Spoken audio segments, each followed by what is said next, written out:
Olá, paz do Senhor, eu sou Michele Benevides, fundadora do projeto Conheça Sua Bíblia. É um prazer estar aqui novamente. E hoje nós vamos falar sobre o livro de Levítico, que é o segundo livro da Bíblia. Um livro que parece chato, mas é extremamente importante para que conheçamos o porquê que muitas coisas nós sofremos hoje, o que aconteceu com os nossos antepassados. E isso nos faz abrir a mente para a palavra de Deus. O livro de Levítico, ele compõe o Pentateuco, que são os 5 primeiros livros da Bíblia. E ele fala sobre as leis que foram dadas a Moisés na tenda da congregação por Deus. Então Deus entregou leis, entregou regras para Moisés, e Moisés entregou todas essas leis, essas regras, essas instruções ao povo de Israel. Então, o que podemos entender, o que precisamos entender primeiramente, é que Moisés lá no livro de Êxodo fez toda a construção do tabernáculo. Então, foi criado mediante a medidas, mediante ao modelo ao qual Deus havia entregue a Moisés. Moisés chamou pessoas e fez a construção do tabernáculo, e aí eles precisavam trabalhar com os serviços sacerdotais. Deus escolheu Arão e seus filhos para trabalhar como sacerdotes. Então era eles que cultuavam lá dentro do santuário, era eles que ofereciam as ofertas, que faziam os sacrifícios. Então, entendendo isso, entendendo essa base, nós podemos dar continuidade. Lá no capítulo 1 ao capítulo 7, fala sobre as ofertas que eram oferecidas dentro do tabernáculo. Uma delas, por exemplo, era a oferta queimada, ou também conhecida como holocaustos. Todas essas ofertas eram levadas ao sacerdote. E essa primeira oferta era feita mais ou menos assim. O pecador, cometeu um pecado, ele levava um animal sem defeito e chegando lá, ele levava o sacerdote, ele colocava a sua mão em cima da cabeça desse animal e simbolizava ali uma transferência do pecado desse pecador para o animal, e posteriormente esse animal era morto e fazia ali todo o ritual para a oferta queimada, Tudo que Deus havia dado como instrução de como essa oferta deveria ser realizada, como ela deveria ser oferecida. Tinha que ser exatamente do jeito que Deus havia dito, porque essas ofertas eram santas e elas chegavam como um incenso agradável ao Senhor. O Senhor com certeza não queria sacrifícios de animais, mas naquele período era necessário e também simbolizava ao sacrifício que Cristo faria posteriormente. Então nós também temos as ofertas de cereais ou manjares, que eram realizadas também pelo povo. Temos também as instruções sobre como deveria ser feitas as ofertas pacíficas, ou também conhecida como ofertas de paz ou ofertas de comunhão. Também sobre os sacrifícios pelos pecados, tanto do sacerdote, quanto do governante, quanto de qualquer outra pessoa. Ela deveria ter toda uma metodologia de como esse animal era levado, de como ele era sacrificado. Fala também sobre as ofertas pelos pecados intencionais, sobre os sacrifícios pelos pecados e sobre as leis sacerdotais que eram realizadas através dessas ofertas.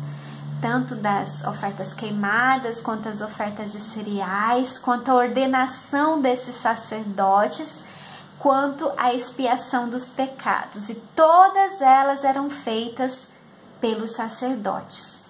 Lá no capítulo 7 fala sobre mais um pouco de leis, sobre os deveres sacerdotais. Então não era algo simples que os sacerdotes realizavam ali dentro. Eles precisavam ter todo um cuidado, precisavam colocar as vestes corretas, fazer o sacrifício da maneira correta. Eles faziam a expiação da culpa e faziam também sobre o sacrifício de paz, que eram realizadas como ofertas de louvores, ofertas voluntárias e também ofertas de voto. Lá no capítulo 8 ao 9 fala sobre a ordenação, né? Sobre a consagração dos sacerdotes. Então fala de como era feito a cerimônia da ordenação de sacerdotes, que só poderiam ser realizados pelos descendentes de Arão.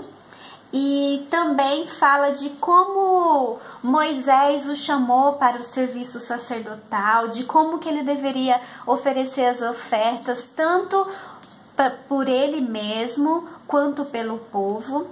E lá no capítulo 10 conta uma história super trágica sobre um fogo estranho realizado por Nadab e Abiú, que eram os filhos de Arão, que eram sacerdotes escolhidos por Deus para cultuar no tabernáculo. Mas eles ofereceram um fogo estranho e acabaram sendo mortos pelo fogo de Deus. E aí Arão, que era o pai, o sumo sacerdote, Eleazar e Itamar, que eram os filhos de Arão, eles receberam instruções sobre como oferecer esses sacrifícios, como realizar de maneira correta. E lá do capítulo 11 ao capítulo 16, Deus fala sobre instruções de como ele exigia a santidade de todo o povo, inclusive dos sacerdotes. Fala sobre os animais impuros que podiam ser comidos, os animais, os puros e os impuros que podiam ser comidos ou não.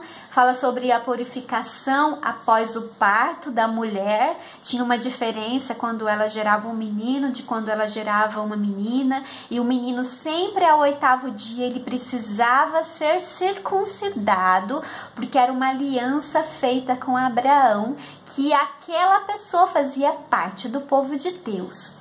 Então fala também sobre as doenças de pele e de como era realizado a purificação dessas doenças. Fala sobre os fluxos corporais, tanto do homem quanto da mulher. E fala sobre algumas instruções para a entrada no santuário. Lá no capítulo 17 ao capítulo 20 fala sobre regras acerca do povo. Então o que o povo deveria fazer quando fosse oferecer holocaustos fora da tenda da congregação, e também não podiam comer sangue da carne. Fala sobre os casamentos ilícitos entre parentes. Fala também sobre relações abomináveis. Fala sobre a homossexualidade, sobre a bestialidade, que eram relações com animais. E também sobre aquelas pessoas que ofereciam ofereciam os seus próprios filhos no fogo, que eram oferecidos para o deus Moleque, que era uma proibição, uma abominação de Deus, né? Deus então repete algumas leis para o comportamento apropriado do povo, tanto para com o seu próximo quanto para Deus. Fala sobre as instruções para os sacerdotes, né? Porque os sacerdotes precisavam ser íntegros. E aí fala do que era permitido, do que não era permitido. E também sobre as ofertas dignas e as ofertas indignas. Lá no capítulo 23 ao 24 fala sobre as festividades, as solenidades que foram pedidas por Deus, que era para se lembrar de tudo que Deus havia feito por eles. Fala sobre o Shabá de descanso, que era o sábado de descanso. E fala sobre as solenidades, que era a Páscoa, a festa dos pães asmos, ou também conhecida como festa dos pães sem fermento. Fala da festa das primícias, do Pentecoste, das festas das trombetas, do dia da expiação e da festa dos tabernáculos. Lá no 24 fala sobre as instruções de como era feito o azeite para as lâmpadas, o pão para a mesa da proposição para o Senhor. Fala sobre punições que deveriam ser realizados por blasfêmia contra o nome do Senhor. Fala sobre... A partir do capítulo 25 começa a dar instruções sobre o ano sabático, né? Onde o 7º ano era um tempo de descanso para a terra. No capítulo 25 ainda fala sobre o ano jubileu. E no 26 fala das